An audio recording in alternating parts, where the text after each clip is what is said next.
Do you owe the Sandy Hook families an apology? No, I don't think I owe them an apology. You were watching. You heard your name, or I guess roundabout, brought up into that whole back and forth. What did you make of Senator Sanders' response? It honestly is exactly the same thing that he's been doing. It's the same rhetoric over and over. Every time he is pinned against the wall and asked a very direct question, it's time and time again that he just spits out NRA talking points. And the question was very direct. Do you or do you not owe these families an apology? And he's continually saying that he does not, but he's like wobbling back and forth on the issue. And the issue is whether or not these gun manufacturers and dealers should be responsible.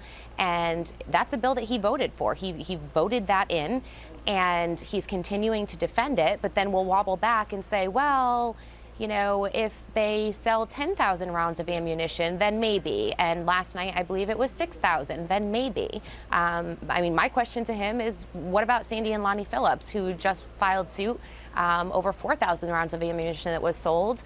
They're standing up, they're asking for an apology, and they have yet to have a sit down with him. In Aurora. Do you know, has Senator Sanders or even the campaign, have they ever reached out to you, Erica? I have not heard a word from Senator Sanders or his campaign. I would love to. I know you are wholeheartedly supporting, and Secretary Clinton as our next president. But I think I know you well enough to know that if Senator Sanders, called you up and said, I'd like to give you a meeting, I think you'd take it. So my question would be to you, what would you ask him, or what would you want him to know?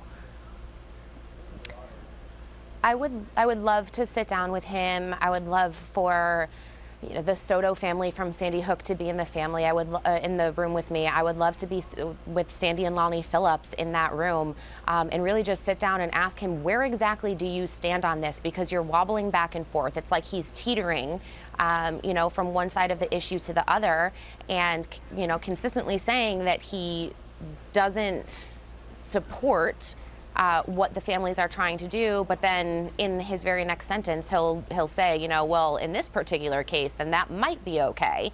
Well, let me just spell it out. Let me spell it out a little bit for our viewers. I know you're in the weeds on this, but basically with this lawsuit involving some of the Sandy Hook families, they're suing the gun manufacturers, they're suing, people who would sell the gun, essentially arguing that the military-grade weapon that was used to murder your mother and these, first graders should never have been sold to a civilian. And so Senator Sanders has said, as he repeated last night, that, that a gun store owner shouldn't be held liable, saying, that this lawsuit would set a precedent and would go after mom and pop shops, but of course, a gun shouldn't fall in the hands of a bad person. All of that said, where do we go from here? He always goes back to his defense for the so-called mom and pop shops, but the reality is that the mom and pop shops are a common origin for guns that are found in the black market. So why should they not be held accountable?